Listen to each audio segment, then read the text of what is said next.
مين كان يتوقع إن مجرد لمسة لمقبض باب أو مسكة موبايل ممكن تكون السبب في نقل عدوى من اللي بتسبب نزلات معوية أو نزلات شعبية أو زي الميكروب اللي منتشر دلوقتي في الأطفال اللي هو مرض اليد والقدم والفم. في دراسة اتعملت السنة دي في 2025 لقوا إن 10% من مقابض الأبواب بيكون ملوثة بميكروبات، وإن النسبة دي بترتفع للضعف لو كان الباب ده باب حمام، وبترتفع أكتر من كده لو كان الباب في مستشفى. والاخطر من كده كله ان الامراض دي والميكروبات دي ممكن تتنقل لاولادنا في المدارس. ففي موسم الشتاء وامراض الانفلونزا تعالوا نعرف ازاي نحمي نفسنا ونحمي اولادنا من امراض الشتاء. بسم الله الرحمن الرحيم. السلام عليكم ورحمه الله وبركاته. لو ابنك كل يوم بيرجع من المدرسه تعبان ويقول له دور برد ويخف ويرد عليه اول ما يرجع للمدرسه تاني ويرجع بدور جديد، فالعلاج مش شرط دايما يكون دواء. العلاج ممكن يكون في حاجة بسيطة جدا وهي غسيل الإيدين.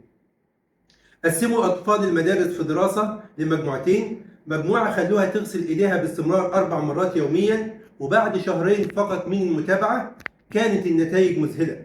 لقوا إن الأطفال اللي غسلوا إيديهم قلت فيهم نسبة النزلات المعوية بأكثر من 60%، وقلت النزلات الشعبية بأكثر من 20%، وكان نسبة غيابهم أقل من زمايلهم بأكثر من 50%. فغسيل الايدين لمده 20 ثانيه وبكررها، غسيل الايدين بميه وصابون ممكن يحمي اولادنا من ميكروبات كتير جدا. فنخلي اولادنا دايما يغسلوا ايديهم، نعودهم على روتين غسيل الايد دايما باستمرار بميه وصابون، ونعلم اولادنا ان احنا دايما الاماكن الحساسه في وشنا سواء العين سواء الانف سواء الفم، ودي الاماكن الخطيره اللي بيكون مدخل العدوى لجسمنا، دايما ما نلمسش الاماكن ديت الا بعد غسيل الايدين. مين كان يتصور ان الموبايلات اللي في ايدينا كلنا ممكن تكون سبب في نقل عدوى لينا؟ في دراسه لقوا ان 60% من الموبايلات عليها ميكروبات، بل الاعجب في الدراسه ديت ان ظهر الموبايل كان اكتر بكتير من شاشه الموبايل. فالموبايل ممكن يكون سبب لنقل العدوى لينا ولاولادنا. عشان كده عايزين نتعلم دايما روتين يومي في حياتنا، ان احنا زي ما بننظف بيوتنا ننظف الموبايل بكحول، وننظف مقابض الابواب دايما مع روتين تنظيف البيت. لكم متر ممكن يوصل رذاذ الكحه او العطسه؟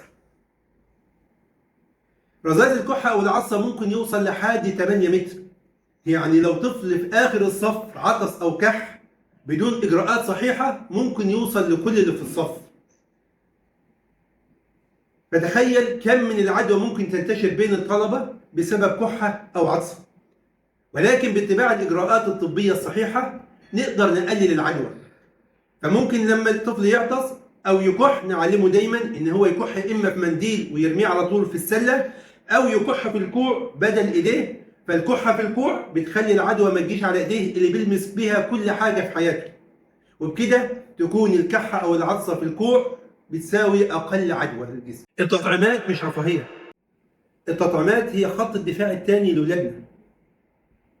ففي أيام البرد زي دلوقتي تطعيم زي الإنفلونزا الموسمية اللي بيتاخد من عمر 6 شهور فما فوق، وبشرط ما يكونش عنده حساسية لصفار البيض، وتطعيم زي المكورات الرئوية، وتطعيم زي الالتهاب السحائي. دي كلها تطعيمات مهمة لرفع مناعة أطفالنا ومواجهة العدوى في أيام البرد والشتاء. فالتطعيم هو وقاية وحماية لأولادنا طول العمر. الحقنة اللي بتتاخد في ثواني بتفضل معاه مناعة لسنين طويلة. التغذية ومناعة أطفالنا في أيام البرد يجب إن احنا نحرص على تغذية أولادنا تغذية سليمة اللي تزود مناعتهم. فيكون في أكلهم دايما فيتامين سي اللي هو موجود في البرتقال أو موجود في الجوافة أو الفراولة. يكون في أكلهم دايما فيتامين د اللي هو موجود في البيض. يكون في أكلهم زبادي. قومي أكلي ابنك زبادي. ولو لسه لحد دلوقتي ما اكلتيش ابنك زبادي فقومي اكلي ابنك زبادي. وعشان تعرفي اهميه الزبادي في رفع مناعه الطفل تابعينا في الفيديو الجاي اللي هنتكلم فيه عن التغذيه والمناعه فيما من عمر 6 شهور فما فوق. ان شاء الله نتكلم بكل التفاصيل. وبمناسبه الميكروب اللي هو منتشر اليومين دول، ميكروب اليد والقدم والفم، اللي هو عباره عن طفح جلدي بيظهر في اليدين وبيظهر في الفم وحوالين الفم وفي اللسان وبيظهر في القدمين. فده عدوى فيروسية زي أي عدوى فيروسية، بياخد فترته وبيعدي، فما فيش داعي ان احنا نقلق او نخاف او يبقى فيه هلع عند الناس. دي عدوى فيروسيه زيه زي اي دور برد، بيقعد من اسبوع لاسبوعين، بيبدا بحراره والطفح الجلدي، فما يحتاج مضاد حيوي، بالعكس ده هيزود الاعراض، ولكن يحتاج كل اللي قلنا عليه زائد الراحه، وان احنا نعزل الطفل في البيت عشان يستفيد من حاجتين: ان هو مرتاح فيزود مناعته، يكون جنبك فتزوديه دايما بالسوائل والتغذيه السليمه في الفتره ديت. الحاجه الثانيه نمنع انتقال العدوى للاطفال الاخرين، والغالب انه يبدا يرجع للمدرسه من الاسبوع الثاني او من بعد 10 ايام. فده دور برد زي دور برد، زي الجدير المائي، زي قرح الفم، زي دور البرد العادي، بياخد فترته ويعدي، ما يحتاجش مضاد حيوي، ما يحتاجش ان احنا نقلق او نفزع، ولكن يحتاج ان احنا دايما ناخد بالاحتياطات اللي قلنا عليها: غسيل الايدين، تنظيف المقابض والموبايلات، تعليم الصحي للعطسه والكحه ازاي، التغذيه السليمه. كل ديت هي وسائل نحمي بها نفسنا ونحمي بها اولادنا من امراض الشتاء. جزاكم الله خيرا.